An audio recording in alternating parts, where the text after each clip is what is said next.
ہر نئی صبح میں جاگتا ہوں اپنی ضرورتوں اور مقصد کی تکمیل کے احساس کے ساتھ۔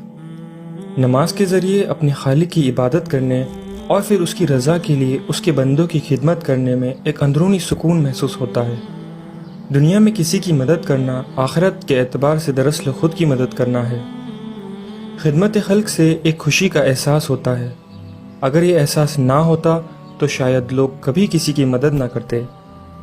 خدمت خلق کے ذریعے سے لوگ قریب آتے ہیں۔ یہ لوگوں کے درمیان محبت، اتحاد اور خوشی کا باعث بنتا ہے۔ نبی کریم محمد صلی اللہ علیہ وسلم نے ہمیں بڑے پیمانے پر خدمت خلق کی مثال دی ہے۔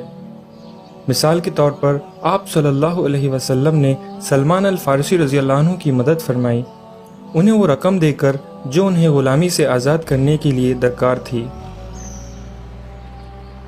اس واقعے سے مجھے بہت حوصلہ ملا جب میں نے اپنے ایک ساتھی کو معاشی پریشانی میں پایا۔ میں مائک سے آفس میں روزانہ ملا کرتا تھا، مگر اس روز مجھے اندازہ ہوا کہ کچھ مسئلہ ہے اور میں نے اس سے پوچھ ہی لیا۔ اس نے اپنی بات میرے سامنے کھل کر پیش کی کہ اسے ایک اہم نجی میٹنگ کے لیے ایک اچھا سا لباس چاہیے اور وہ فی الحال خرید نہیں سکتا۔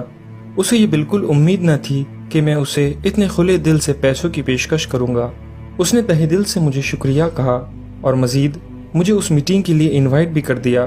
دراصل وہ کئی سالوں بعد اس کے والد صاحب سے ملنے جا رہا تھا اور اس طرح ایک نئی دوستی وجود میں آئی۔ نبی کریم محمد صلی اللہ علیہ وسلم اجنبیوں کے ساتھ بھی ایسے حسن اخلاق سے پیش آتے کہ وہ لوگ حیران رہ جاتے۔ وہ آپ کی سخاوت کو دیکھ آپ سے بے انتہا محبت کرنے لگتے۔ آپ صلی اللہ علیہ وسلم نے فرمایا، لوگوں میں سب سے بہتر وہ ہے جو لوگوں کو سب سے زیادہ فائدہ پہنچائے۔ پھر یہ کیسے ممکن ہو سکتا ہے کہ اشرف المخلوقات کسی کی مدد کرنے کا ایک موقع بھی گنوا دے؟ میں نے اس شخص سے پوچھا کہ میں آپ کی کوئی مدد کر سکتا ہوں، لیکن انہوں نے انکار کر دیا۔ یہ بڑا تکلیف دہ تھا کہ وہ تنہا اتنا سارا سامان کافی دیر سے اٹھا رہے تھے۔ اس وقت مجھے وہ واقعہ یاد آیا جب رسول اللہ صلی اللہ علیہ وسلم نے ایک بڑھیا کو دیکھا جو آپ کو نہیں جانتی تھی، جو اپنے سر پر بھاری سامان لادے کہیں جا رہی تھی۔ آپ صلی اللہ علیہ وسلم نے اس کی مدد فرمائی تو میں نے اس شخص سے دوبارہ درخواست کی۔ دراصل وہ میرے تعلق سے کچھ شک میں تھا، لیکن اس کی تھکاوٹ کے باعث وہ اس مرتبہ انکار نہیں کر پایا۔ جب اس کا بکھرا سامان ہم رکھ چکے تو میں نے اس شخص کے چہرے پہ وہی مسکراہٹ پایا جو اس روز مائک کے چہرے پہ تھی، وہ مسکراہٹ جو دراصل اطمینان اور شکر گزاری کا مظہر تھی۔ اور پھر وہی شخص جو میرے تعلق سے کچھ دیر پہلے مشغول تھا مجھے تہ دل سے شکریہ کہہ رہا تھا۔ لیکن یہ کہانی کا اختتام نہیں تھا۔ خدمت خلق کے تعلق سے آپ صلی اللہ علیہ وسلم کی بہت سی حدیثیں ہیں، جبکہ اس تعلق سے آپ کی سیرت میں ان گنت واقعات ملتے ہیں۔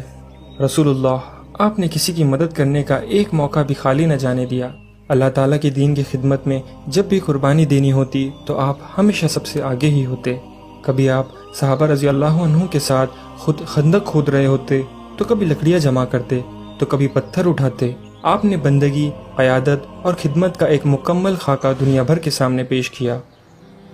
وہ بہت مصروف دن تھا اور میں بڑی مشقت سے مائک اور اس کے والد صاحب سے ملنے کا وقت نکال پایا، اور جیسے ہی میں اندر داخل ہوا مائک نے اپنے والد سے میرا تعارف کرایا۔ لوگ کہتے ہیں یہ دنیا چھوٹی ہے، میں کہتا ہوں یہ دنیا اللہ رب العالمین کی ہے اور اس کی قدرت بھی کیا کمال ہے۔ میری اور مائک کے والد کی یوں ملاقات ہماری تقدیر ہی تو تھی، اور جیسے ہی ہم کھانے سے فارغ ہو کر جانے لگے انہوں نے مجھ سے پوچھا، ویسے آپ کہاں کے رہنے والے ہو؟ میں نے اطمینان سے جواب دیا، میں امریکن ہوں، ایک مسلم امریکن۔ رسول اللہ صلی اللہ علیہ وسلم نے فرمایا، جو اپنے کسی مومن بھائی کی پریشانی دور کرتا ہے اللہ تعالیٰ اس کی وجہ سے اس سے قیامت کی پریشانیوں میں سے کوئی پریشانی دور کرے گا۔ رسول اللہ، آپ کی سیرت کی روشنی آج بھی چمک رہی ہے۔ یا رب، لوگوں کے دلوں میں ہمارے اعمال کے ذریعے سے رسول اللہ صلی اللہ علیہ وسلم کی محبت ڈال دے، اور رسول اللہ صلی اللہ علیہ وسلم کے ذریعے سے ان کے دلوں کو آپ کی محبت سے بھر دے۔